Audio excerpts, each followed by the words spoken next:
नमस्कार, मी वेदिका. माझ्या चॅनल तुम्हा सगळ्यांचे खूप खूप मनापासून स्वागत करते. कोथिंबीर वडी ही बघा तयार झालेली आहे. मी सगळी काढून घेतलेली आहे. छान अशा मस्त झालेल्या आहेत सगळ्या कोथिंबीर वड्या. तर मी एक तुम्हाला तोडून पण दाखवते. मस्तच झालेल्या आहेत अशा कुसकुशीत अशा. हे बघा अजिबात तेलकट न होणार आहेत. छान अशा मस्त झालेल्या आहेत. आता हिवाळ्यामध्ये ना भरपूर अशी कोथिंबीर येते. तर कशी कोथिंबीर वडी आपण आज करूया. ही मी स्वच्छ धुवून घेतलेली आहे साफ करून. छान आहे मस्त अशी कोवळी अशी एक जोडी एवढी आहे ही. आणि मी ना चना डाळ वापरणार नाहीये, नाही बेसन वापरणार आहे. मी मूग डाळ घातली आहे. हे भिजत ही अर्धा कप एवढी मूग डाळ आहे. आणि त्यानंतर इथे मी घेतलेलं आहे हे मक्याचं पीठ घेतलेलं आहे. मक्याचं पीठ आहे हे. जर मक्याचं पीठ नसेल तर तांदळाचं पीठ घेतलं तरी चालेल, पण एकदा मक्याच्या पिठाने ना करून बघा. खूपच छान मस्त अशी कुरकुरीत अशी आणि चविष्ट आपली कोथिंबीर वडी होते. इथे मी धने घेतलेले आहेत 1 चमचा एवढे. त्याच्यानंतर लसणीच्या 2 पाकळ्या घेतलेल्या आहेत. 2 ते 3 पाकळ्या घेतलेल्या आहेत. आणि त्याच्यानंतर थोडंसं आलं घेतलेलं आहे अर्धा इंच. आणि 2 ते 3 मिरच्या घेतलेल्या आहे. लाल तिखट पण आपल्याला टाकायचंय. मीठ लागणार आहे चवीनुसार. आणि हळद. तर ही मी ना कोथिंबीर आहे ना ती कापून घेते. एकदम बारीक चिरून घ्यायची आहे. कोथिंबीर मी बारीक चिरून घेतलेली आहे. आता मूग डाळ आहे ती मी मिक्सरमध्ये वाटून घेणार आहे पाणी न घालता.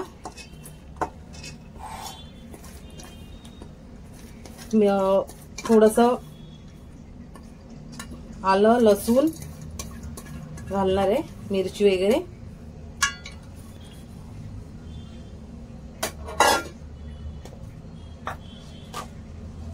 इथे आलं लसूण धने आहेत. धने पण टाकलं ना खूप छान होतात मस्त. मिरची आहेत. लाल तिखट पण टाकायचं त्याच्यामुळे मी 2 मिरच्या टाकलेल्या आहेत. छान चव येते मस्त. आणि हे मी बिना पाणी टाकायच्या आधी वाटून घेणार आहे. इथे आता ना मी हे मूग डाळ जी आहे ना वाटून घेतलेली, आलं लसूण धने वगैरे ते सगळं पाणी न टाकता वाटून घेतलेलं आहे छान असं. त्यानंतर त्यामध्ये टाकायचं मक्याचं पीठ टाकायचंय. मक्याचं पीठ जर नसेल तर तांदळाचं पीठ टाकलं तरी पण चालेल, पण कसं मक्याच्या पिठाने पण छान अशी मस्त कुरकुरीत आणि चविष्ट होतात म्हणून मक्याचं पीठ मी वापरणार आहे. त्यानंतर हे मक्याचं पीठ आहे. आपल्याला जेवढं लागणार तेवढं आपल्याला टाकायचंय. 2 चमचे एवढं आहे. त्याच्यानंतर लाल तिखट 1 चमचा आणि थोडीशी हळद. त्यानंतर मीठ चवीनुसार. आणि तीळ टाकणार आहे मी भरपूर असे. नंतर मी लावायला पण वरून तीळ टाकणार आहे. आणि आपली कोथिंबीर वडी एकदम हलकी फुलकी व्हावी यासाठी मी साईडला मी तेल गरम करत ठेवलेलं आहे. इथे मी 2 ते 3 चमचे एवढं तीळ घातलेले आहेत. हे तेल मी ना कडकडीत अगदी धूर येईपर्यंत गरम करून घेतलंय बघा.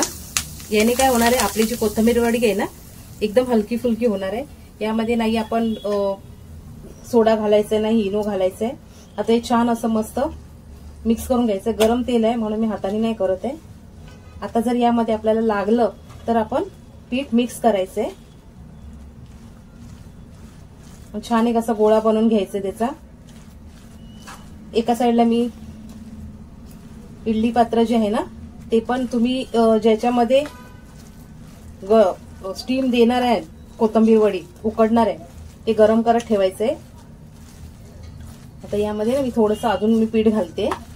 मला थोडासा असा घट्टसर असा गोळा हवाय. तर मी अजून म्हणजे साधारण 1 वाटी एवढं हे पीठ लागलेलं आहे. मी आता हाताने घेते. हात मी स्वच्छ धुवून घेतलेले आहे. एक गोळा करून घ्यायचा आपल्याला. तांदळाचं पीठ वापरलं तरी पण चालेल. आता माझ्याकडे होतं हे मक्याचं पीठ म्हणून मी वापरलेलं आहे. पण ह्याने ना चवीमध्ये खूप फरक पडतो. एकदा नक्की ट्राय करून बघा तुम्ही. आणि बाजारामध्ये किराणा मालाच्या दुकानामध्ये सहज उपलब्ध असतं हे मक्याचं पीठ.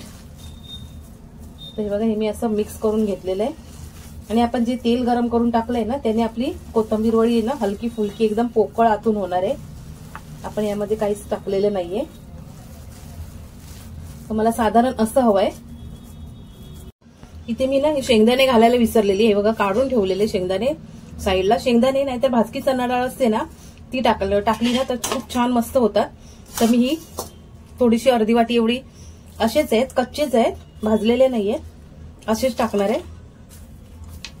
म्हणजे कसे दाताखाली आले ना तर छान लागतात. नाहीतर चणा डाळ जर असेल ना भाजकी चणा डाळ ती जरी टाकली तरी पण खूप छान होणार.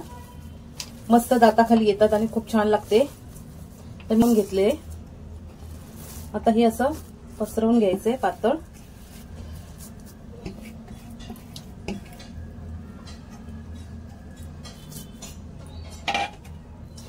तुम्ही आता ज्यामध्ये उकडणार आहे ते भांडं अगोदरच तुम्हाला ठेवायचंय,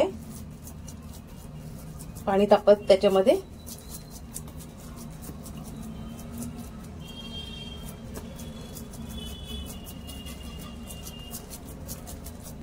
वरून मी तीळ घालते. आता मी शेंगदाणे घातलेले, हे तीळ घातलेले आहेत. एक कंपल्सरी नाहीये की हवेच म्हणून. जर असतील आपल्याकडे तर टाकले तर छान मस्त एक चव पण येते आणि पौष्टिक तेवढं आपल्या पोटात जातं. तीळ पण आपल्या आरोग्यासाठी चांगले आहे, शेंगदाणे पण आपल्या आरोग्यासाठी चांगले आहेत. आणि हे कसं माहितीये, हे असंच हे करताना दाबून घ्यायचे असे, म्हणजे कसं आपण जेव्हा तळतो ना त्यावेळी ते बाहेर नाही निघत. पाणी मी तापत ठेवलेलं, चाळण ठेवायची आहे. 15 मिनिटं वाफवून घेते मी.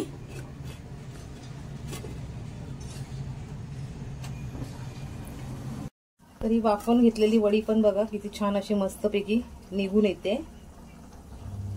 तर मी अशीच सगळे काढून घेते.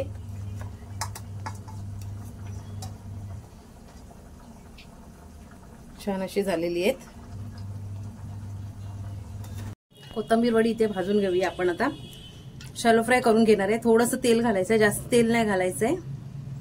शॅलो फ्राय केली ना, जर तुम्हाला तळायची असेल तर तळू पण शकता. मी शॅलो फ्राय करून घेते. छान असं तापलं तेल, तवा मी तापत ठेवलेला आधीच. आता आपल्याला या वड्या आहेत ना त्या टाकून घ्यायच्यात आणि स्लो टू मीडियम फ्लेम वरती आपल्याला खरपूस अशा भाजून घ्यायच्या आहेत. तीळ बघा आपण अगोदर लावलेले ना ते छान असे चिटकलेले आहेत मस्त. मग गर्दी करायची नाही, अशी 4-4, 5-5 तुमचं पॅन जेवढं मोठं आहे ना त्या हिशोबाने टाकून घ्यायचे. परतवून घेते मी एका साईडने. छान असे खरपूस आहे बघा, मस्त भाजले.